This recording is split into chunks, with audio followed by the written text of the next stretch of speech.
नमस्कार, दर्श न्यूज में आप सभी दर्शकों का स्वागत है। मैं प्रीति दयाल आपके साथ। देखिए, लोजपा रामविलास के सुप्रीमो व केंद्रीय मंत्री चिराग पासवान की 5 सदस्यीय टीम कल जहानाबाद पहुंची थी। जी हां, हमने आपको तस्वीरें भी दिखाई थी जहानाबाद की, जहां देखा गया था कि जमुई के सांसद अरुण भारती और समस्तीपुर की सांसद शांभवी चौधरी भी जहानाबाद पहुंची थी, जहां उन्होंने रेप पीड़िता के परिजनों से मुलाकात किया। जी आपको बता दें कि इस दौरान उस टीम ने रेप पीड़िता के परिजनों से मुलाकात किया और इस दौरान उन्होंने न्याय दिलवाने की भी बात कही थी, आश्वासन दिया था। जिसके बाद आज ही बता दें कि जमुई के सांसद अरुण भारती ने प्रेस कॉन्फ्रेंस किया और इस दौरान उन्होंने जहानाबाद की घटना को सभी के समक्ष रखा। जी आपको बता दें कि एक तरफ जहां उन्होंने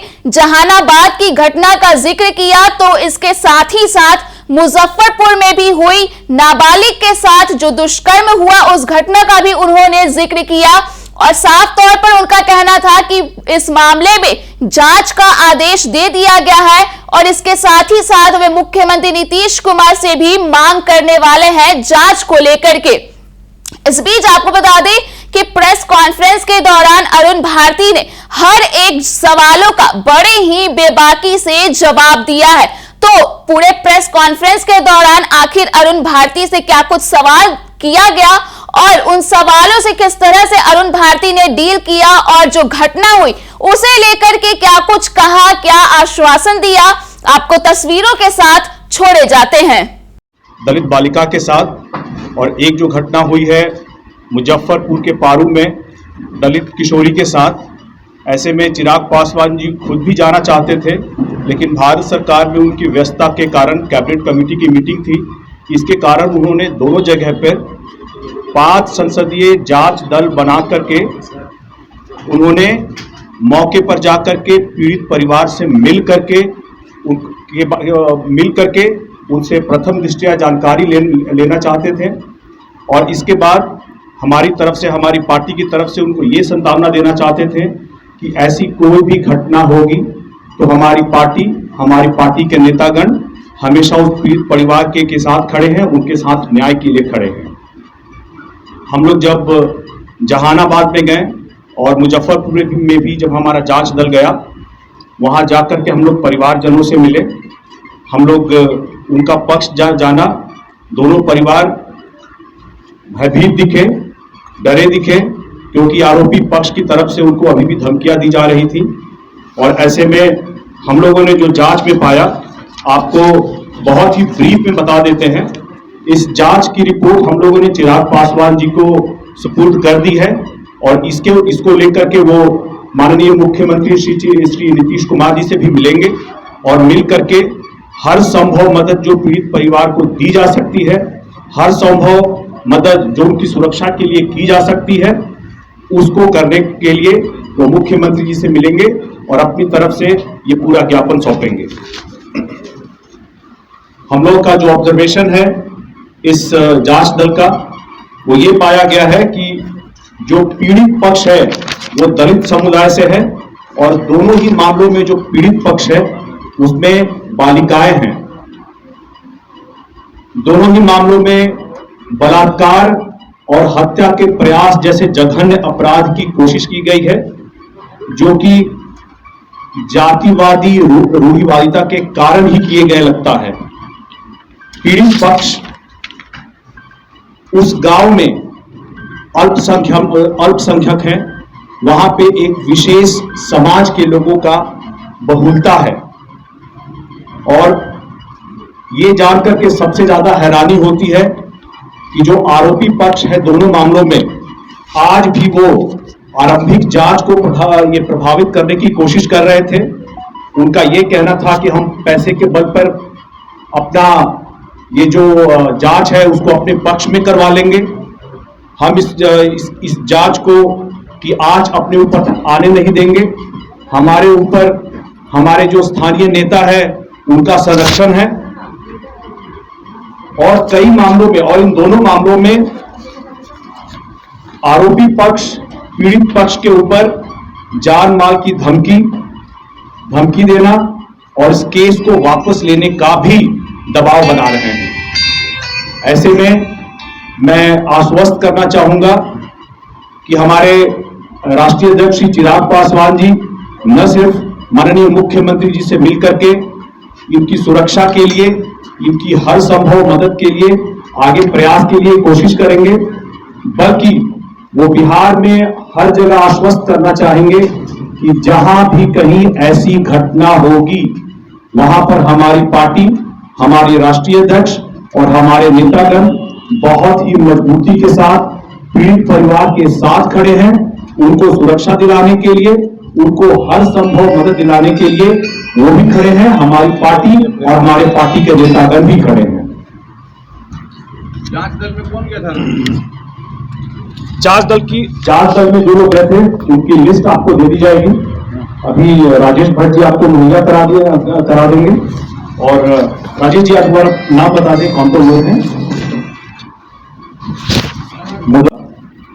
कि हम आज की 21वीं सदी में भी जहां पर सुप्रीम कोर्ट द्वारा आरक्षण की समीक्षा की बात की जा रही है, आज भी भारत के अंदरूनी गांवों में लोग जातिवादिता को इस तरह से फॉलो कर रहे हैं। वहां पे एक दलित जाति के रूढ़िवादिता को लेकर के, भेदभाव और शोषण को लेकर के आज भी लोग इस तरह से दबाव बना रहे हैं। ऐसा अपराध, जघन्य अपराध, बलात्कार जैसे अपराध करने के बाद भी लोग इस तरह से दबाव बना रहे हैं, तो क्या इससे ये चीज फिर से साबित नहीं होता कि भारत में आज भी जातिवादिता उतनी ही गहरी जड़ों से यहाँ पे अभी उपस्थित है और यहाँ पे सुप्रीम कोर्ट क्रीमी लेयर की बात कर रहा है। आप ये बताइए कि जिस संविधान के द्वारा प्रदान किए गए आरक्षण में लोग क्रीमी लेयर की बात कर रहे हैं, क्या आज भी भारत के गांवों में जातिवादी रूढ़ता को लेकर के इस तरह के अपराध किए जाते हैं, उन दलितों को शोषित करने के लिए, उनको प्रताड़ित करने के लिए, और बाद में ये भी धमकी दी जाती है, तो क्या ये सवालिया पक्ष नहीं उठता है अभी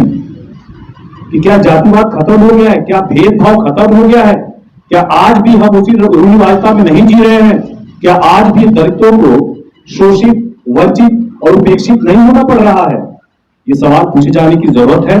और इसीलिए हम सरकार के समर्थन में हैं, लेकिन हम अभी भी सरकार से मांग करेंगे, हम डायरेक्टली सरकार में इन्वॉल्व नहीं है, इसलिए हम सरकार से मांग करेंगे कि जो भी आरोपित पक्ष है उनके ऊपर त्वरित जांच हो, न्यायिक प्रक्रिया के हिसाब से जांच हो और इसमें तेजी ला करके जितनी जल्दी हो सके उनको कड़ी से कड़ी सजा दी जाए, एक उदाहरण बनाया जाए, ताकि जहानाबाद में 2 साल की बच्ची के साथ जिस तरह से दुष्कर्म हुआ और एक अधेड़ आदमी 35 साल के व्यक्ति के द्वारा, क्या उस वक्त उसकी मानसिक सुचिता कहां चली गई थी? इतनी मानसिक समझ नहीं थी कि 2 साल की बालिका के साथ इस तरह का अपराध, जघन्य अपराध किया जा रहा है और बाद में परिवार को प्रताड़ित किया जा रहा है, उनके ऊपर दबाव बनाया जा रहा है, उनको धमकियां दी जा रही हैं। इसी तरह से मुजफ्फरपुर में भी किशोरावस्था की बालिका के साथ वहां भी इस तरह का अपराध किया गया। प्रशासन ने दोनों जगह हम लोगों से बात की, उन्होंने आरंभिक इतने दबाव के बाद भी उन्होंने अच्छा काम किया है, लेकिन मेरी मांग रहेगी कि न्यायिक प्रक्रिया में अविलंब, कोई देरी किए बगैर सरकार त्वरित तौर पर सही जांच करके दोषियों को तुरंत कड़ी से कड़ी सजा दी जाए और समाज में उदाहरण बने कि आगे अगर ऐसे प्रयास किए जाएंगे तो ये आरोपियों के लिए सही नहीं होगा, ये जो लोग इसमें दोषी पाए जाएंगे उनके लिए सही नहीं होगा और ऐसे कड़े कानून बने कि बालिका और जो किशोरावस्था की जो बालिकाएं हैं उनके साथ कुछ ऐसा होगा तो सरकार उसको कतई सहन नहीं करेगी। और इस मामले में हम लोगों की सरकार से उम्मीद रहेगी कि सरकार त्वरित कार्रवाई करे और दोषियों को कड़ी से कड़ी सजा दी जाए। कानून तो बने हुए हैं, लेकिन कानून बनने के बाद अभी भी आपने देखा कि कानून में संशोधन भी किया गया बिहार में, तो उसपे तो ऐसा कुछ दलित भी है, एक समाज विशेष की आप बात कर रहे हैं कि उनकी तरफ दबंगता दोनों जगह पर, मुजफ्फरपुर और जहानाबाद में और जो करेंगे। इसीलिए हमारे राष्ट्रीय अध्यक्ष जी मुख्यमंत्री जी से मिल करके इस पे स्पीडी ट्रायल करके दोषियों को कड़ी कार्रवाई करने के लिए, सजा देने के लिए उनसे मिलते रहेंगे। हम लोग इस केस को फॉलो करते रहेंगे। भारती जी,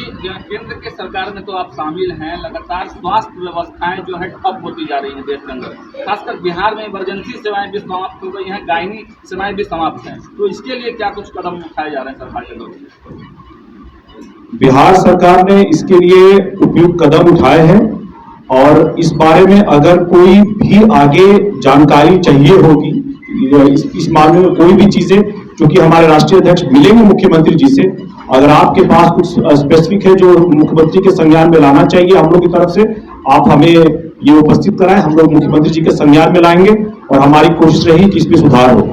बांग्लादेश में जो हिंदुओं के साथ हो रहा है, फिर से हिंसाएं शुरू हो गई, तो उसके लिए केंद्र सरकार की तरफ से क्या कुछ हो रहा है? देखिए, केंद्र सरकार ने पहले भी अपनी प्रतिबद्धता दोहराई है कि अल्पसंख्यक चाहे भारत में हो या फिर बांग्लादेश में हो, उनकी सुरक्षा का दायित्व वहां की सरकार करेगी और इसके लिए भारत सरकार लगातार बांग्लादेश सरकार के संपर्क में है और जो भी पॉसिबल सोल्यूशन हो सकता है, जो भी इसमें उपाय हो सकता है, दोनों सरकारें मिलकर के इसको सुनिश्चित करेंगी। सर, पश्चिम बंगाल की मुख्यमंत्री ममता बनर्जी अब सड़क पर उतर चुकी है, इसको कैसे देखते हैं? देखिए, मुख्यमंत्री जी सड़क पर उतरने से पहले इस केस को दबाने के लिए, जो महिला डॉक्टर के साथ हुआ था, इस केस को दबाने के लिए, इस केस में तथ्य छुपाने के लिए, छेड़छाड़ करने के लिए पूरी तरह से प्रयासरत थी। अब जब वो सड़क पे उतरी है तो किस मुद्दे को लेकर के उतरी है ये हम लोगों की समझ से बाहर है। वो राज्य सरकार में है, इसकी सही से जांच करवाए। उनसे जांच नहीं हुआ तो उन्होंने सीबीआई को इसकी जांच सौंप दी है, लेकिन उनकी तरफ से इसमें तथ्य को नहीं छुपाया जाना चाहिए था। सही तथ्य की जांच की जानी चाहिए थी और जांच करने के बाद जो त्वरित कार्रवाई हो सकती थी, जिससे कि केंद्रीय जांच एजेंसियों को सहायता मिल सके, उनको ऐसा प्रयास किया जाना चाहिए था। अभी भी जो सड़क पे उतरी हुई है, ये मेरी समझ से बाहर है कि वो सड़क पे क्यों उतरी है, जबकि वो सक्षम है इस पे जांच करने के लिए।